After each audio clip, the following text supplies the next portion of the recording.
Royal Challengers ബംഗളൂരുവിന്റെ IPL വിജയാഘോഷ ചടങ്ങിനിടെ തിക്കിലും തിരക്കിലും പെട്ട് 10 പേർ മരിച്ചതായി റിപ്പോർട്ട്. 25-ലധികം പേർക്ക് പരിക്കേറ്റു. 6 പേരുടെ നില ഗുരുതരമാണ് എന്ന സൂചനയും ഇപ്പോൾ പുറത്തുവരുന്നുണ്ട്. അനിൽ വാസുദേവ്, മുഹമ്മദ് റഹീസ് എന്നിവർ തത്സമയ വിവരങ്ങളുമായി ചേരുന്നു. ആദ്യം അനിൽ വാസുദേവിലേക്ക്. അനിൽ, എന്താണ് നിലവിൽ ഈ അപകടത്തെക്കുറിച്ച് ഏറ്റവും ഒടുവിലായി നമുക്ക് മനസ്സിലാക്കാൻ കഴിയുന്നത്? 10 മരണം എന്നത് സ്ഥിരീകരിച്ചിട്ടുണ്ട്. 50ഓളം പേർക്ക് പരിക്കേറ്റു എന്നാണ് നേരത്തെ പുറത്തു വന്ന വിവരം. എന്താണ് അവിടെ സംഭവിച്ചത് എന്നാണ് മനസ്സിലാക്കാൻ കഴിയുന്നത്? പ്രജിൻ, 18 വർഷം നീണ്ട കാത്തിരിപ്പിനൊടുവിൽ അങ്ങനെ RCB അവരുടെ കിരീടം നേടി വന്നപ്പോൾ അത് വലിയ രീതിയിൽ ആഘോഷമാക്കാനുള്ള തയ്യാറെടുപ്പിലായിരുന്നു ആരാധകരും കർണാടക സർക്കാരും ഒക്കെ തന്നെ. ഇന്ന് രാവിലെ മുതൽ വലിയ രീതിയിൽ സ്റ്റേഡിയത്തിന് പരിസരത്തും ഒപ്പം തന്നെ ആദ്യ ചടങ്ങ് നടന്ന വിധാൻ സൗദയ്ക്ക് മുമ്പിലൊക്കെ തന്നെ മണിക്കൂറുകൾക്ക് മുമ്പേ ആളുകൾ ഇടം പിടിക്കുകയും തിങ്ങി നിറയുന്ന കാഴ്ചയാണ് കണ്ടത്. അപ്പോൾ തന്നെ പോലീസും മറ്റ് സുരക്ഷാ സംവിധാനത്തിലുള്ളവരൊക്കെ തന്നെ പറഞ്ഞത് ഇങ്ങനെ ഒരു പരിപാടി നടത്തണോ എന്ന കാര്യത്തിൽ അവരൊരു മുന്നറിയിപ്പ് നൽകി. കാരണം ബംഗളൂരു പോലെ തിരക്കുള്ള ഒരു നഗരത്തിൽ വിക്ടറി പരേഡ് പോലെ സംഘടിപ്പിക്കുന്നത്, അതും പെട്ടെന്ന് സംഘടിപ്പിക്കുന്നത് വലിയ ബുദ്ധിമുട്ടുണ്ടാക്കും എന്നുള്ള ഒരു മുന്നറിയിപ്പ് സർക്കാർ നൽകി. പക്ഷേ അതൊന്നും വില കൊടുക്കാതെ തന്നെയാണ് ഈ പരിപാടിയുമായി സർക്കാർ തന്നെ മുന്നോട്ട് പോയത്. ആ ദുരന്തത്തിന്റെ ഫലമാണ് ഇപ്പോൾ 10 പേർക്ക് ജീവൻ നഷ്ടമായതും 50-ലധികം പേർക്ക് പരിക്കേറ്റതും അതിൽ പലരുടെയും നില ഗുരുതരമാണെന്ന വാർത്തകളും പുറത്തു വരുന്നത്. നമുക്കിപ്പോൾ സ്ഥിരീകരിക്കാവുന്ന വാർത്തകൾ പ്രാദേശിക മാധ്യമങ്ങളൊക്കെ തന്നെ പറയുന്ന കാര്യം 10 പേരുടെ മരണം റിപ്പോർട്ട് ചെയ്യുന്നു. നമുക്ക് അത്തരത്തിലുള്ള ദൃശ്യങ്ങളും ആ പ്രദേശത്ത് നിന്ന് വന്നു. ഇല്ലെങ്കിൽ അത്തരം ദൃശ്യങ്ങളൊക്കെ തന്നെയാണ് നമുക്കിപ്പോൾ നമ്മുടെ പ്രിയ പ്രേക്ഷകർക്കൊക്കെ തന്നെ ഈ സ്ക്രീനിൽ കാണാൻ സാധിക്കുന്നും ഉള്ളത്. എന്തായാലും ഒരു വലിയ ആഘോഷം സംഘടിപ്പിച്ച ഒരു സ്ഥലത്ത് വലിയ ദുരന്തത്തിലേക്ക് മാറി എന്നുള്ളതാണ്. ഈ സ്റ്റേഡിയത്തിൽ അകത്ത് 6 മണിക്കാണ് ഈ ചടങ്ങ് നടക്കേണ്ടിയിരുന്നത്. ആ ചടങ്ങിന് മുമ്പായി RCB മാനേജ്മെൻറ്റ്, RCB ടീം അറിയിച്ചിരുന്നത് ഈ ടിക്കറ്റ് എടുത്തവർക്ക് മാത്രമാണ് സ്റ്റേഡിയത്തിനകത്തേക്ക് പ്രവേശനം എന്നതായിരുന്നു. പക്ഷേ താരങ്ങൾ വരുന്നത് കാണാൻ, സ്റ്റേഡിയത്തിനകത്തേക്ക് ബസ്സിൽ വരുന്നത് കാണാനെങ്കിലും ആയിരങ്ങൾ 10,000ങ്ങളൊക്കെ തന്നെ ഈ സ്റ്റേഡിയം പരിസരത്തൊക്കെ തന്നെ തടിച്ചുകൂടുകയും അവർ തമ്മിൽ വലിയ രീതിയിൽ ഉന്തും തള്ളും ഉണ്ടാകുകയും ഒടുവിൽ പോലീസിന് ബലം പ്രയോഗിക്കേണ്ടി വരികയും ചെയ്തു. ഇതിനിടെ ഉണ്ടായ തിക്കിലും തിരക്കിൽപ്പെട്ടാണ് ഈ 10-ലധികം പേർ മരിച്ചത്. ഇതിൽ കുട്ടികളടക്കമുണ്ട് എന്നുള്ളതാണ് നമ്മൾ മനസ്സിലാക്കുന്നത്. എന്തായാലും അതീവ ദുഃഖകരമായ സങ്കടകരമായ വാർത്ത തന്നെയാണ് ബംഗളൂരുവിൽ നിന്ന്, ചിന്നസ്വാമിയിൽ നിന്ന് റിപ്പോർട്ട് ചെയ്യാനുള്ളത്. വലിയ സങ്കടം ഉണ്ടാക്കുന്ന കാര്യമാണ്. കാര്യം RCB അവരുടെ ചരിത്രത്തിൽ ഏറ്റവും സന്തോഷിച്ചു നിൽക്കുന്ന സമയം, അവരുടെ ആദ്യ കിരീടം കിട്ടി നിൽക്കുന്ന സമയത്ത് അവരുടെ ആരാധകർക്കൊപ്പം ആ സന്തോഷം പങ്കുവെക്കാനെത്തുമ്പോൾ അവരെ തേടിയെത്തുന്നത് ഈ വാർത്തയാണ്. അങ്ങനെ അതിൻ്റെ ഒരു പശ്ചാത്തലത്തിൽ ഈ വിക്ടറി പരേഡ് ഒഴിവാക്കിയെങ്കിൽ പോലും സ്റ്റേഡിയത്തിനകത്തെ ചടങ്ങിൽ മാറ്റമില്ല എന്നതാണ് നമ്മൾ ഇപ്പോൾ മനസ്സിലാക്കുന്നത്. കാരണം സ്റ്റേഡിയത്തിനകത്തെ ചടങ്ങ് ഇപ്പോഴും പുരോഗമിച്ചുകൊണ്ടിരിക്കുന്നു. വിരാട് കോഹ്ലി അടക്കമുള്ള താരങ്ങൾ ഈ സ്റ്റേഡിയത്തിനകത്ത് ആ ചടങ്ങിൽ പങ്കെടുത്തുകൊണ്ടിരിക്കുന്നു. ഇതിനെതിരെയും വലിയ രീതിയിലുള്ള വിമർശനങ്ങൾ ഇപ്പോൾ സമൂഹ മാധ്യമങ്ങളിൽ നിറയുകയാണ്. പ്രിയപ്പെട്ട ആരാധകർ, തങ്ങളെ ഒരു നോക്ക് കാണാൻ വേണ്ടി വന്ന ആരാധകരുടെ മരണത്തിനപ്പുറമാണോ ഈ ആഘോഷം എന്ന തരത്തിലാണ് ഇപ്പോൾ പല സമൂഹ മാധ്യമ അക്കൗണ്ടുകളിൽ നിന്നുള്ള വിമർശനം ഉയരുന്നത്. വിക്ടറി പരേഡ് ഒഴിവാക്കിയെങ്കിൽ പോലും സ്റ്റേഡിയത്തിനകത്തേക്ക് പോവുകയാണ് ഉണ്ടായത്. ഈ പരിപാടി ഒരു സർക്കാർ സ്പോൺസേർഡ് ദുരന്തം എന്ന് വേണമെങ്കിൽ നമുക്ക് വിശേഷിപ്പിക്കാം. സമീപകാലത്ത് മറ്റേതു ടീമിൻ്റെയും കാര്യത്തിൽ ഇല്ലാത്ത തരത്തിൽ സർക്കാർ നേരിട്ട് താരങ്ങളെ സ്വീകരിക്കാൻ ചെല്ലുന്നു. ഒരുപക്ഷെ അവരുടെ കാത്തിരിപ്പിൻ്റെ ദൈർഘ്യം അതുതന്നെയായിരിക്കും. ഇല്ലെങ്കിൽ കിട്ടാക്കനിയായ ഒരു കിരീടം കിട്ടിയതിൻ്റെ ഒരു സന്തോഷം തന്നെയാണ് അവരുടെ നേതാക്കളും അല്ലെങ്കിൽ സർക്കാരും ഒക്കെ തന്നെ പങ്കുവെക്കുന്നത്. അതിൽ തെറ്റു പറയാൻ സാധിക്കില്ല. പക്ഷേ മതിയായ സുരക്ഷ ഒരുക്കാതെ ബംഗളൂരു പോലൊരു നഗരത്തിൽ ഇത്ര അധികം ആളുകൾ തടിച്ചു കൂടുമ്പോൾ അതിനെ നിയന്ത്രിക്കാൻ ബേസിക് അറേഞ്ച്മെൻറ്റ്സ് പോലും ചെയ്യാതെ എന്ത് പരിപാടി നടത്തിയിട്ടുള്ള എന്ന ചോദ്യമാണ് സമൂഹ മാധ്യമങ്ങളിലൊക്കെ തന്നെ നിറയുന്നത്.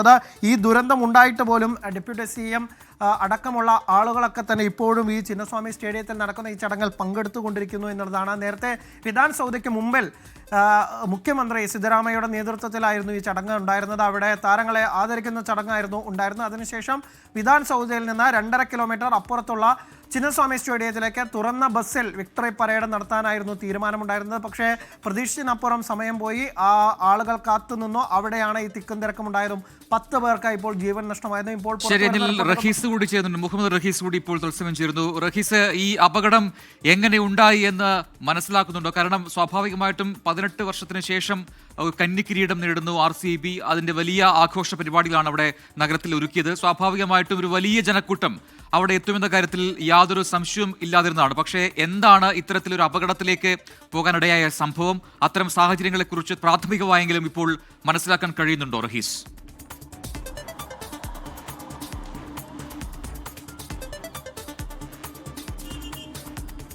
പ്രജിൻ, പ്രാഥമിക റിപ്പോർട്ടുകൾ പ്രകാരം പോലീസ് ഇത്തരത്തിലൊരു ചെറിയ ഉന്തും തള്ളും ഉണ്ടായപ്പോൾ അവിടെ ഒരു ലാത്തി ചാർജ് നടത്തി എന്നുള്ള തരത്തിൽ വിവരങ്ങൾ പുറത്തു വരുന്നുണ്ട്. കാരണം നേരത്തെ ടിക്കറ്റ് ഉള്ളവർ മാത്രമാണ് അകത്തേക്ക് കയറാൻ കഴിയുന്നത് എന്നുള്ളൊരു വിവരമാണ് നൽകിയിരുന്നത്. അതിനുശേഷം ഗേറ്റുകളൊക്കെയും ഒരുമിച്ച് തുറക്കുന്നു. ആ തുറക്കുന്ന സമയത്ത് പുറത്തുണ്ടായിരുന്ന എല്ലാവരും സ്വാഭാവികമായിട്ടും ഇടിച്ചു കയറും. കാരണം തങ്ങളുടെ ഇഷ്ട ടീം അവരുടെ സ്വപ്ന കിരീടം നേടിയതിൻ്റെ ആ ഒരു മധുരത്തിൽ നിൽക്കുന്നവരാണ്. അവർ എന്തായാലും ഇടിച്ചു കയറും. അങ്ങനെ ഇടിച്ചു കയറിയതിനിടയിൽ ഉന്തും തള്ളും ഉണ്ടായപ്പോൾ പോലീസ് നിയന്ത്രിക്കാനായി ലാത്തി ചാർജ് നടത്തി എന്നുള്ളൊരു വിവരമാണ് ഇപ്പോൾ പുറത്തു വരുന്നത്. അങ്ങനെ ആ ലാത്തി ചാർജിനിടയിൽ ആളുകൾ പിന്നീട് ആ ലാത്തി ചാർജ് കൂടി ഭയന്ന് അത് കൂടുതൽ സംഭവം വഷളാവുകയും തിക്കും തിരക്കും കൂടുകയും അങ്ങനെ അതിൽപ്പെട്ട നിരവധി പരിക്കുണ്ടാവുകയും ചെയ്തിട്ടുണ്ട് എന്നുള്ളൊരു വിവരമാണ് ഇപ്പോൾ പുറത്തു വരുന്നത്. ഇത് സംബന്ധിച്ച് ഉപമുഖ്യമന്ത്രി DK ശിവകുമാറിനോട് ചോദിച്ചപ്പോൾ ആരെയും ലാത്തി ചാർജ് നടത്താൻ ആരോടും പറഞ്ഞിട്ടില്ല, എന്താണ് സാഹചര്യമെന്ന് താൻ കൃത്യമായി മനസ്സിലാക്കിയിട്ടില്ല.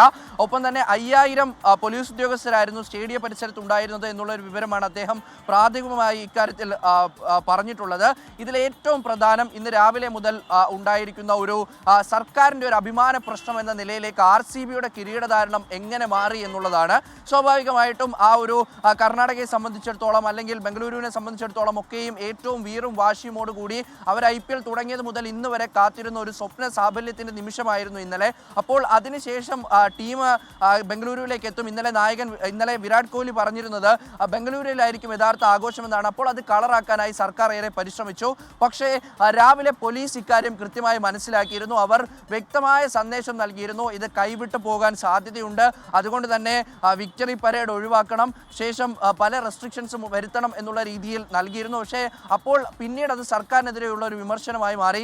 സമൂഹ മാധ്യമങ്ങളിലടക്കം അത് വലിയ ട്രെൻഡിംഗ് ആയി മാറി. സർക്കാർ തങ്ങളുടെ ഇഷ്ട ടീമിന് ഒരു കൃത്യമായിട്ടുള്ള സ്വീകരണം പോലും നൽകുന്നില്ല എന്ന നിലയിലേക്ക് കാര്യങ്ങൾ മാറി. അതിനിടയിലാണ് DK ശിവകുമാറും ഒപ്പം തന്നെ സിദ്ധരാമയ്യയും ഒക്കെ വലിയ പ്ലാനിംഗ് നടത്തുകയും DK ശിവകുമാർ എയർപോർട്ടിൽ പോയി താരങ്ങളെ സ്വീകരിച്ചു കൊണ്ടുവരികയും വലിയൊരു പരിപാടി സംഘടിപ്പിക്കുകയും ഒക്കെ ചെയ്തത് വിധാൻ സൗദിക്ക് പുറത്തുണ്ടായ തിക്കും തിരക്കും എടുത്തു പറയേണ്ടതാണ്. അതും വലിയൊരു തിക്കും തിരക്കും എന്നുള്ള രീതിയിലേക്ക് കാര്യങ്ങൾ മാറിയിരുന്നു. പിന്നീട് അവരുടെ ഈറ്റിലമായ ചിന്നസ്വാമി സ്റ്റേഡിയത്തിൽ ഒരു വലിയ പരിപാടി നടക്കാൻ പോകുമ്പോൾ അവിടേക്ക് ആരാധകർ ഇരച്ചെത്തുന്നു. പിന്നീട് ഈ ഒരു ടിക്കറ്റ് പോലും ഇല്ലാതെ ആളുകൾ അകത്തേക്ക് കയറുന്നത് ഈ 5000 പോലീസിനെ വെച്ച് ഏത് തരത്തിൽ സർക്കാർ നിയന്ത്രിക്കാനാണ്, എന്തൊക്കെ നിയന്ത്രണങ്ങളാണ് അവിടെ ഏർപ്പെടുത്തിയത് എന്ന വലിയ ചോദ്യമാണ് ഇപ്പോൾ നിലനിൽക്കുന്നത്.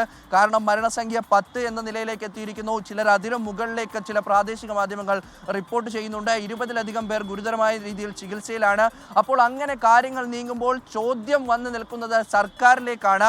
എന്തൊക്കെ പ്രിക്വേഷൻസ് ആണ് ഇതിൽ എടുത്തിട്ടുള്ളത്, എന്തൊക്കെ തരത്തിലാണ് ഈ ഒരു സാഹചര്യം മാനേജ് ചെയ്യാൻ എന്തൊക്കെ നടപടികൾ കൈക്കൊണ്ടിട്ടുണ്ട് എന്നുള്ള പ്രധാനപ്പെട്ട ചോദ്യം ഉയർന്നു വരികയാണ്. നിലവിൽ എന്തായാലും ഇക്കാര്യത്തിൽ ഒരു പ്രത്യേകമായ അന്വേഷണം നടക്കുമെന്നുള്ളത് ഉറപ്പാണ്.